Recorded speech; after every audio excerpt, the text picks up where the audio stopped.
High students, welcome to my YouTube চ্যানেলে আজকে যে গুরুত্বপূর্ণ ভিডিওটি শেয়ার করব সেই ভিডিওটি হলো ফিচার্স অফ সেন্টেন্স। এই ফিচার্স অফ সেন্টেন্স ভিডিওটি শেয়ার করার আগে আমি তোমাদের বলবো যে আমরা সবাই কিন্তু অনেক ভালো স্টুডেন্ট সবাই, কিন্তু তার সত্ত্বেও কখনো কখনো আমাদের কিন্তু কিছু কিছু প্রবলেম এসে যায় সেন্টেন্স লেখার ক্ষেত্রে।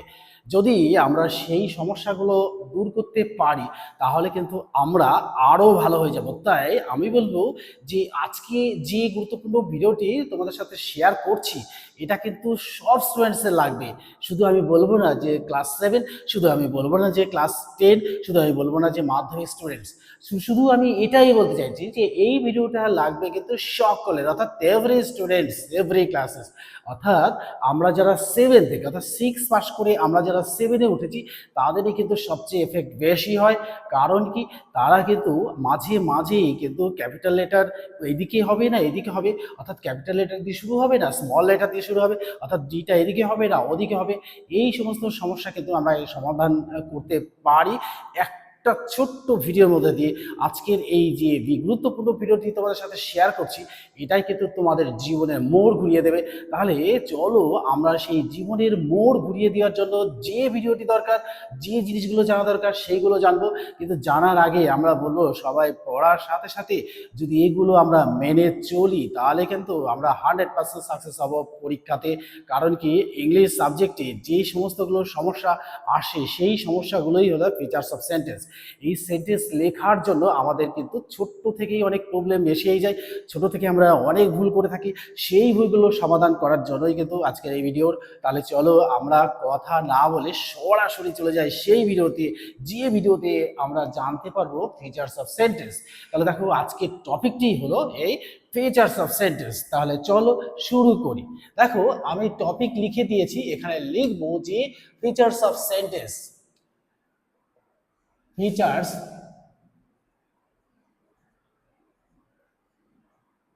Features of sentence.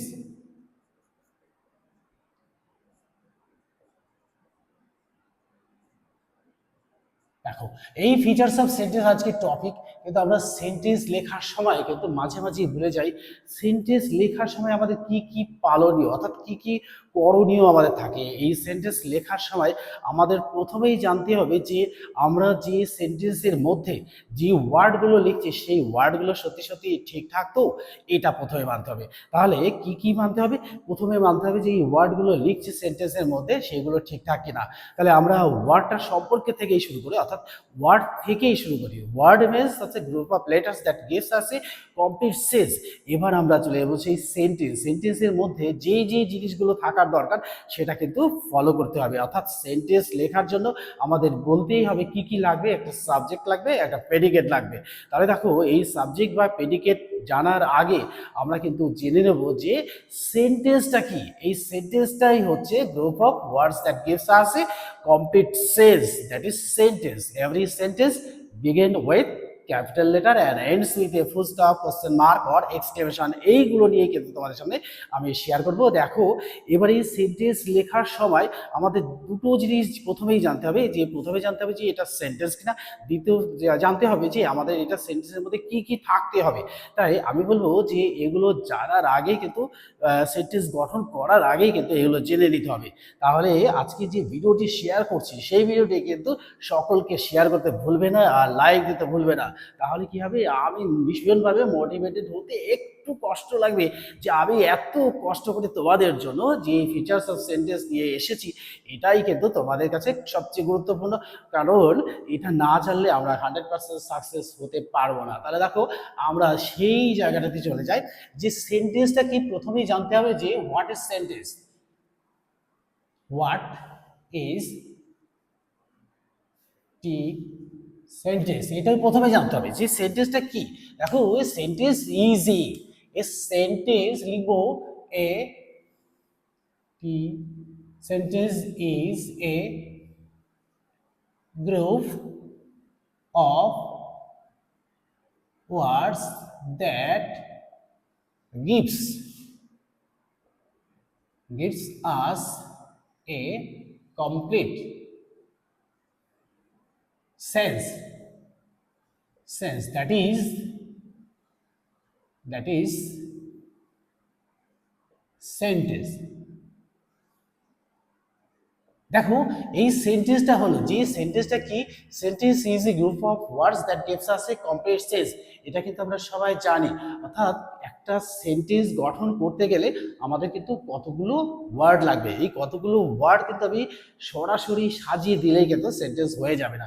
যদি সেন্টেন্স যদি ঠিকঠাক কতগুলো আমরা যদি বলেই দিয়েছি যে কতগুলি ওয়ার্ড পাশাপাশি বসিয়ে দিলেই সেন্টেন্স হয়ে যাবে, কিন্তু সেটা হবে না। তোমরা দেখো যে আমরা একটা উদাহরণ দিয়ে বলি, যে একটা আমরা সেন্টেন্সের উদাহরণ দেব, এই সেন্টেন্সের উদাহরণ দেওয়ার পর এর যে মিস্টেকগুলো হয় সেগুলো কিন্তু দেখব। যে দেখো যদি এরকম হয় যে একটা ছোট্ট সেন্টেন্স, আমি ছোট্ট সেন্টেন্সের উদাহরণ দেবো এই কারণের জন্য যে আমরা সবাই দেখছি, অর্থাৎ ছোট ক্লাস থেকে উঁচু ক্লাস পর্যন্ত সবাই কিন্তু এই ভিডিওটা দেখছি। তাই আমি বলবো যে ছোট্ট একটা উদাহরণের মধ্যে দিলে কি হবে, ছোটরা যেমন বুঝতে পারবে বড়রা তো বুঝতেই পারবে, কিন্তু একটা বড় উদাহরণটা দিলেই পরে কি হবে, সেই বড় স্টুডেন্টস অর্থাৎ যারা উঁচু ক্লাসের স্টুডেন্ট তারা কিন্তু বুঝতে পারবে, আর অন্যরা কিন্তু একটু কষ্ট হবে যে এটা কিরকম ধরনের হলো, আমরা এতটা তো বুঝতে পারছি না।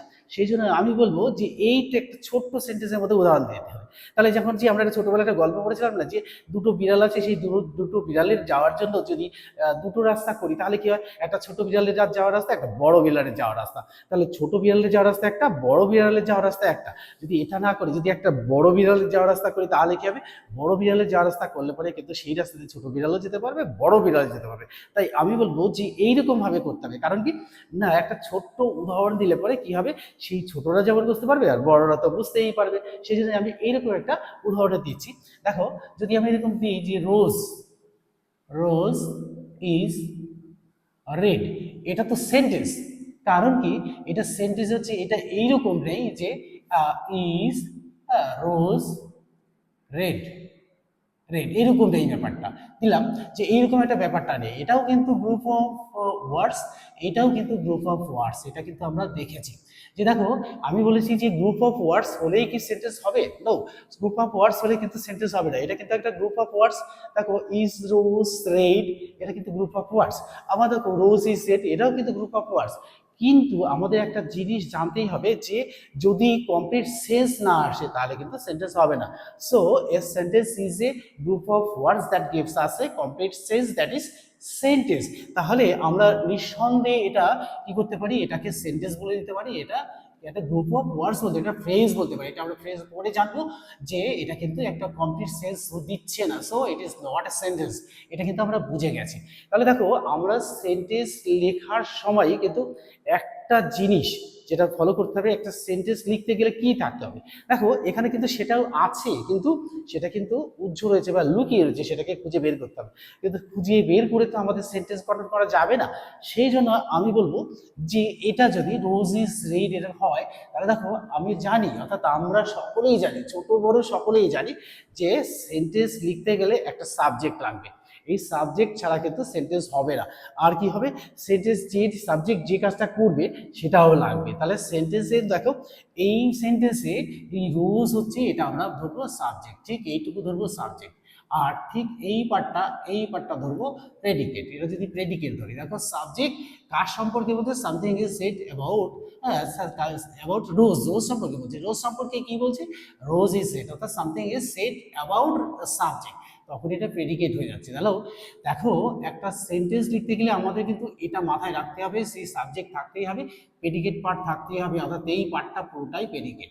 তাহলে আমরা বুঝে গেলাম যে প্রেডিকেট পার্ট। এবার দেখো সাবজেক্ট আর প্রেডিকেট থাকলেই যে হবে তা নয়, এই প্রেডিকেট পার্টের মধ্যে একটা জিনিস না হলে কিন্তু সেন্টেন্স হবে না। সেটা কি দেখবো, সেটা হচ্ছে ভার্ব। অর্থাৎ এই একটা ভার্ব ছাড়া কিন্তু কোনো সেন্টেন্স হবেই না। তাই আমরা দেখবো, যেমন দেখো আমরা যদি কোনো মাছের ঝোল রান্না করি বা ইলিশ মাছের ঝোল রান্না করি, তাহলে কি হবে, তার মধ্যে সব দিলাম, মশলাপাতি, আলু, লবণ, তেল, লঙ্কা সব দিয়েছে, কিন্তু সেটা কি দেয়নি, এটা ইলিশ মাছ দেয়নি। ঠিক ইলিশ মাছ না দিলে যেমন ইলিশ মাছের ঝোল হবে না, সেমনি এখানে কিন্তু এই ইলিশ মাছটা, অর্থাৎ এই ভার্বটা না দিলে কিন্তু সেন্টেন্স হবে না। সেটা কি হবে, এরকম একটা জগা খিচুড়ির মতন হয়ে যাবে, এটা একটা ফ্রেজ হয়ে যাবে। অর্থাৎ এটা group of letters but does not gives us a complete sense. So ওটাও কিন্তু তাই হবে যে ওটা কিন্তু ঝোল হবে, কিসের ঝোল হবে বলা যাবে না, কিন্তু সেটা ইলিশ মাছের ঝোল তো হবে না, এটা শিওর। তাই আমি বলবো যে এখানে কিন্তু আমরা দেখতে পাচ্ছি যে এই যে প্রেডিকেট পার্ট, এই প্রেডিকেট পার্টের মধ্যে কিন্তু একটা ভার্ব থাকতেই হবে। এটা কিন্তু ছাড়া কিন্তু কোনো সেন্টেন্স হবে না। এই ভার্বটা কিন্তু থাকতেই হবে। তাহলে একটা সেন্টেন্সের মধ্যে একটা ভার্ব তো থাকতেই হবে, তা না হলে কিন্তু হবে না। তাহলে দেখো এই ভার্বটা এটা আবার কি, সেই verb is a doing word or action word, maybe, verb to be, verb to have. তাহলে একটা ভার্ব ছাড়া কিন্তু কোনো সেন্টেন্স গঠন হবে না, তো হবেই না। আমি বলবো যে এটাই কিন্তু সেই ইলিশ মাছ। কারণ কি, এই যে এটা দিলাম অমনি এটা সেন্টেন্স হয়ে গেল। তাহলে দেখো আমি যদি আরেকটা উদাহরণ দিয়ে বলি যে 2 নম্বর উদাহরণ দিয়ে বলি যে we go to school, we go to school, school by bus. এইটা যদি এরকম সেন্টেন্স হয়, দেখো এটাকেই যদি আমরা সাজিয়ে এরকম করি যে go to, we, by bus, আর স্কুল, স্কুল, এটা কিন্তু কি হবে না, এটা কিন্তু সেন্টেন্স হবে না। দেখো এইরকম যদি একটা উদাহরণ, যে ছোট্টরা আমরা যেরকম বলছি, আমরা এটা ছোট উদাহরণ দিয়েছি, এইটা একটু বড় প্রিপোজিশনাল ব্যবহারটা আছে। তা দেখো এখানে কিন্তু দেখো we go to school by bus, এটা কিন্তু আমরা দুটো কিন্তু প্রিপোজিশন বসিয়ে দিয়েছি। তাহলে দেখো এই সেন্টেন্সটা, এটা তো সেন্টেন্স নয়, আমরা ধরেই দিয়েছি, কারণ এটা মানে তো দিচ্ছেই না। কিন্তু এটা কিন্তু অবশ্যই সেন্টেন্স, দেখুন সাবজেক্ট, আর এই দেখো এইটুকু পার্ট হচ্ছে প্রেডিকেট। তাহলে এটা প্রেডিকেট, এটা সাবজেক্ট। তাহলে দেখো এই প্রেডিকেট পার্টের মধ্যে কিন্তু একটা ভার্ব রয়েছে, একটা দুটো উদাহরণ দিয়ে এর মধ্যে বোঝা গেল ভার্ব রয়েছে। তাহলে দেখো আমরা ছোট যারা, তারা তো প্রশ্ন আসতে পারি যে এটা তো রোজই সেট, এইটুকু হলো, কিন্তু এটা এত বড় হলো কেন? কারণ হচ্ছে কি, দেখো এখানে আমরা এই যে টু ভার্ব প্রিপোজিশন বসেছি, বাই প্রিপোজিশন বসেছি, কেন বসিয়েছি না, আমরা ঠিক ওই উদাহরণে চলে যাই। ইলিশ মাছটা যখন রান্না করেছিলাম, তখন তো মাছের ঝোল তো হয়েছিল, তখন কিন্তু এটা হয়েছিল। কিন্তু এই ইলিশ মাছের মধ্যে যখন কিন্তু আরো কিছু মশলা অ্যাড করলাম, তাহলে কি হবে, এই ইলিশ মাছের ঝোলটা কিন্তু অনেক সুস্বাদু হলো। তাই আমি বলবো যে এই অন্যান্য মশলাগুলোই হচ্ছে এই টু বা বাই। এই টু বা বাই যে শুধু থাকবে তার কোনো মানে নেই। কারণ কি, এই সেন্টেন্সের মধ্যে থাকতে পারে পার্টস অফ স্পিচের সমস্ত পার্টটাই। এই পার্টস অফ স্পিচ মানে কি noun, pronoun, adjective, verb, adverb, preposition, conjunction, interjection, এত কিছু পার্ট যদি একটা সেন্টেন্সের মধ্যে থাকে, অবশ্যই সেটা সুন্দর হবে, অর্থাৎ ইলিশ মাছটা সুন্দর হবে। তাই দেখো আমি বলবো যে এটা সেন্টেন্স হলো না, কারণ কি, এটা কমপ্লিট সেন্স দিল না। এবার দেখো আমরা আসবো যে এখানে তো আমরা লিখেছি, দেখো আর একটা, দেখো উই আর একটা ভালো উদাহরণের মধ্যে, ধরো ইম্পর্টেন্ট এক্সাম্পল, দেখো 3 নম্বর, দেখো we live in India, India. দেখো এই জায়গায় কিন্তু একটা লক্ষণীয় বিষয়, একটা কেন অনেক কটা জিনিস লক্ষণীয় বিষয় থাকছে। এই লক্ষণীয় বিষয়গুলো কি কি একটু ভালো করে দেখে নিতে হবে। দেখো আমরা লিখেছি উই লিভ ইন ইন্ডিয়া, আমরা ভারতবর্ষে বসবাস করি। অবশ্যই সবাই আমরা ভারতীয়, আবার সবাই ইন্ডিয়ান। অর্থাৎ এই সবাই ইন্ডিয়ান্স লেখার আগে কিন্তু আমাদের একটুখানি জানতে হবে যে এখানে দেখো কিছু ফিচার্স, 1 নম্বর ফিচার্স তো আমরা একটা একটা করে পার্ট লিখবো, তাহলে কিন্তু খুব সুবিধাই হয়ে যাবে। দেখো কি কি সেই ফিচার্সগুলো আমি লিখে লিখে দিচ্ছি পার্ট পার্ট করে করে। দেখো এখানে দেখো একটুখানি একটু বলে দিই, দেখো এখানে শুরু করেছি কি দিয়ে, ক্যাপিটাল লেটার দিয়ে, এই জায়গাটা একটু ফলো করতে হবে। আবার দেখো এখানে কি দিয়ে শুরু করেছি, এই যে এটা শুরু করেছি ক্যাপিটাল লেটার দিয়ে।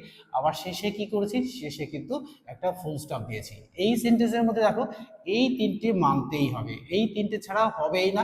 আর তার সঙ্গে এই যে লিভ, এটাও থাকতে হবে। তাহলে দেখো, আর এটা কি, এটা হচ্ছে সেই প্রিপোজিশন। তাহলে আমরা দেখো একটা সেন্টেন্সের মধ্যে দেখো, আর এইটা কি, দেখো এইটা গোটাটাকে আমরা তো ক্যাপিটাল লেটার ধরেছি, আর এইটাকে ধরেছি কি, দেখো এটা দেখো উই, উই মানে প্রোনাউন। তাহলে দেখো একটা সেন্টেন্সের মধ্যে বলেছি যে সব দিলেই সুন্দর হবে। দেখো সব কি, সেই পার্টস অফ স্পিচের সমস্ত পার্টটাই যদি দিয়ে দিই, তাহলে কিন্তু আমাদের সেন্টেন্সটা সুন্দর হবে। সো দেখো উই হচ্ছে একটা প্রিপোজিশন, আর এটা লিভটা ভার্ব, আর এটা দেখো ইন, এটা দেখো কি, এটা হচ্ছে we sorry we pronoun, pronoun, এটা উই প্রোনাউন, এটা ভার্ব, এটা প্রিপোজিশন, আর পে আর ই, আর এটাকে, এটা নাউন। দেখো এটা কিন্তু কি নাউন, এটা ব্র্যাকেটে প্রপার নাউন। তাহলে এই এত কিছু ফিচার্স আমাদের মানতেই হবে। যদি আমরা এতগুলো ফিচার্স মানি তাহলে কিন্তু আমাদের সেন্টেন্স লেখা সার্থক হবে, আমরা কিন্তু কমপ্লিটলি 100% মার্কস পেয়েই যাব। একটা সেন্টেন্সে যদি 2 মার্কস থাকে আমরা 2তে 2ই পেয়ে যাব। দেখো এটা কিন্তু ছাড়াই যাবে না, তাই আমি কিন্তু তোমাদের বলবো এগুলো ফলো করতে। দেখো এবার এটা কি হলো, দেখো এইটুকুর মধ্যে every sentence begin with capital letter, ends with a full stop, question mark or exclamation mark. In sentence every proper noun always begin with capital letter. Capital letter রয়েছে, ফুল স্টপ রয়েছে, আর এখানে কি শুরুতেই কিন্তু ক্যাপিটাল লেটার রয়েছে। এটা কিন্তু follow করতেই হবে। তো এবার আসা যাক যে আমাদের কোন কোনগুলো আমি নোট করব, কারণ নোট করব অনেক কটা জিনিস। দেখো একটা সেন্টেন্সের মধ্যে থাকতে হবে, কি থাকতে হবে, সেন্টেন্স একটা। দেখো 1 নম্বর দিয়েছি যে 1 নম্বর দিয়ে ফিচার্স হচ্ছে লিখবো যে group of letters, group of ওয়ার্ডস। যে 1 নম্বর হচ্ছে গ্রুপ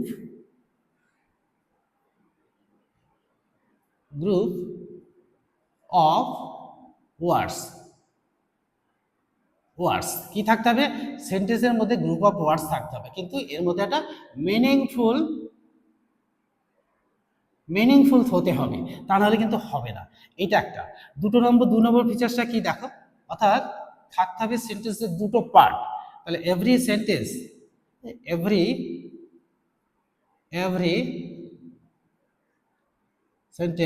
হ্যাজ 2 পার্টস। দেখো দুটো পার্ট থাকতেই হবে। এই যে আমরা দেখছি একটা সাবজেক্ট পার্ট, একটা প্রেডিকেট পার্ট। অর্থাৎ দিয়ে আর কি, এটা subject and predicate, subject and predicate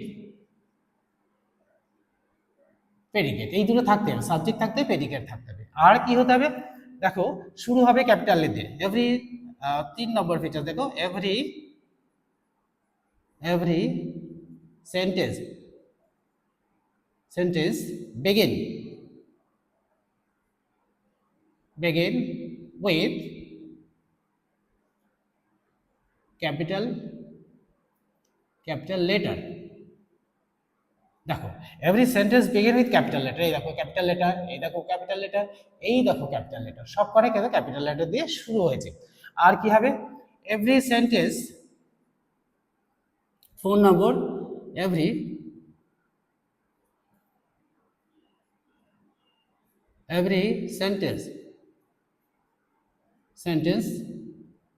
sentence capital letter ends with a full stop, ends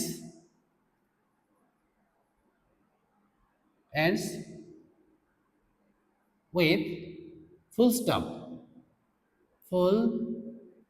stop question mark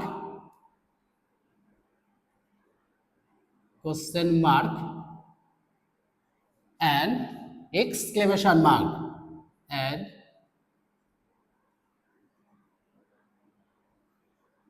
exclamation mark। দেখো কি কি থাকতে হবে, কি দেখো এই এটার মধ্যে দেখো every sentence ends with a full stop, question mark or exclamation. এটা তিনটে একবারে দিয়ে দিয়েছি। আর আরেকটা কি ফিচার্স কি, যে একটার মধ্যে অনেকগুলো দিয়ে দিয়েছে। 5 দেখো, in sentence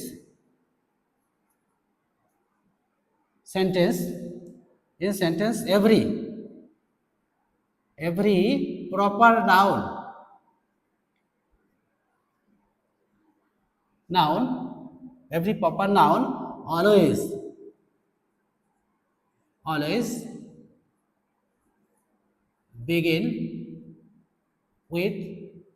always begin with capital letter। আর every sentence every proper noun always begin with capital letter, এটাও কিন্তু মানতে হবে। আর সেন্টেন্সটা কি হতে হবে, কিন্তু মিনিংফুল হতে হবে। 6 নম্বর দেখো, meaningful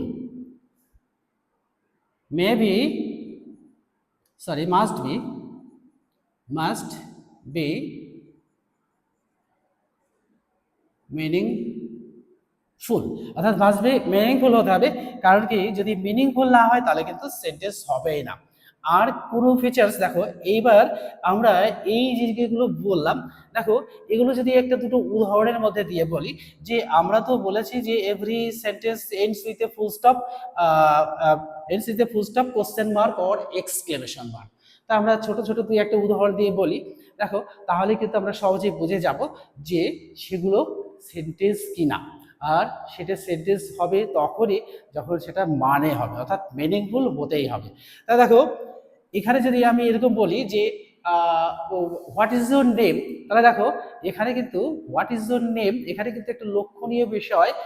in general every WH question must begin with W and H. তো ডাব্লিউ অ্যান্ড এইচ দিয়ে যে কোশ্চেনগুলো শুরু হবে তখনই কিন্তু আমরা বুঝে যাবো, ডাব্লিউ এইচ দেখলেই কিন্তু আমরা সাধারণত কি করব, এটা বুঝে যাব কোশ্চেন সেন্টেন্স, অর্থাৎ এর শেষে একটা কোশ্চেন মার্ক থাকবে। আর যদি সাধারণ একটা স্টেটমেন্ট বলে আই গো টু স্কুল, এটা কিন্তু আমাদের একটা স্টেটমেন্ট হয়ে যাবে, তা এটা কিন্তু এর সহিতে ফুল স্টপ। আর hurray we have won the match, এটা দেখো এই হুরের পরে একটা এক্সক্লেমেশন সাইন থাকবে, তখনই আমরা বুঝে যাব এটা এক্সক্লেমেশন মার্কস। তো দেখো আমরা এই এক্সক্লেমেশন মার্ক দিয়েও সেন্টেন্সগুলো বুঝেছি, কোশ্চেন মার্ক দিয়ে বুঝেছি, ফুল স্টপ দিয়ে বুঝেছি। তাহলে আমাদের জিনিসটা হলো যে আমাদের টপিক হলো ফিচার্স অফ সেন্টেন্স। তাহলে আমি পুরোটাই একবারে বলে দিই যে সেন্টেন্সটা লিখতে গেলে কি ফলো করতে হবে। সেন্টেন্সটা লিখতে গেলে আমাদের ফলো করতে হবে every sentence has two parts, subject and predicate. Subject predicate জেনেছি। আর every sentence is a group of words that gives us a complete sense. Every sentence begin with capital letter, ends with a full stop and question mark or exclamation mark. আরেকটা বলেছি যে in sentence every proper noun always begin with capital letter, এটা কিন্তু follow করতে হবে। Sentence must be meaningful হতে হবে, তাহলে কিন্তু আমাদের সেন্টেন্স হবে, আদারওয়াইজ কিন্তু কোনো সেন্টেন্স হবেই না, তো হবেই না। তাই আমি তোমাদের বলবো যে এই ভিডিওটি দেখার সাথে সাথেই কিন্তু আমাদের ছোট্টবেলাকার কথা মনে পড়ে যায়, যে ছোটবেলা থেকে কিন্তু আমরা লিখেছি, লেখার সময় কিন্তু আমরা ফলোই করিনি যে শুরুতে বড় হাতের দিতে হবে। কারণ আমরা 6 পাস করে যখন 7-এ উঠেছি তখনও আমাদের অনেকেরই, আমরা সবাই ভালো স্টুডেন্ট, বাট এই যে মিস্টেকগুলো অর্থাৎ আমাদের অভ্যাসটা কখনো কখনো থেকেই যায়। যেমন যে ছোটবেলা থেকে যেমন এই অভ্যাসগুলো আমাদের থাকে যে মায়ের কাছে কান্না, 6-7 উঠে গিয়ে মায়ের কাছে কোনো কিছু নিয়ে কান্না, এটা কিন্তু ছোটবেলার অভ্যাস। সেই ছোটবেলার অভ্যাসগুলো আমাদের দূর করতে হবে। তবে যখন আমাদের কোনো প্রয়োজন লাগবে আমরা বড় হয়ে মার কাছে কান্না করি না, কিন্তু দুঃখ পেলে করি, কিন্তু হঠাৎ ছোট্ট কারণের জন্য কিন্তু আমরা কান্না করি না। তাই আমি বলবো যে সেই অভ্যাসগুলো ছেড়ে ফেলতে হবে, ছেড়ে ফেললে পরেই কিন্তু আমাদের সাকসেস আসবেই, তো আসছেই। তা দেখো আমি তাই বলবো যে এই ভিডিওটি দেখার সঙ্গে সঙ্গে সকলের মধ্যে শেয়ার করে দেবে, নিজের একটা করে লাইক দিয়ে দেবে, তাহলে তোমরাও জানতে পারবে, বন্ধুরাও জানতে পারবে, আমিও ভীষণভাবে মোটিভেটেড হব। আর এটা কিন্তু যে ভেবোই না যে ক্লাস 7-এর জন্য, এটা সব ক্লাসের জন্য, অর্থাৎ আমরা যারা মাধ্যমিক দিচ্ছি তাদেরও মিস্টেক হয়ে যায়, তারাও কিন্তু আমরা লিখে যে ওই যে কখনো কখনো লিখি না লিভ ইন ইন্ডিয়া, ইন্ডিয়ার আইটা ছোট হাতে দিয়ে দিয়েছি। তো আমরা যখন ফর্ম ফিল আপ করতে যাই তখনও বলে, আবার যখন আমরা লিখতে যাই যে what is your name, my name is এই, অর্থাৎ মাই নেম ইজ যা হবে সেই নামের শুরুতে কিন্তু আমরা ভুল করে বসে থাকি, নাহলে টাইটেলে ভুল করে বসে থাকি। তাই আমি বলবো যে সেই ভুলগুলো আজ থেকে কিন্তু আর করা যাবে না, তো যাবেই না। So by friends.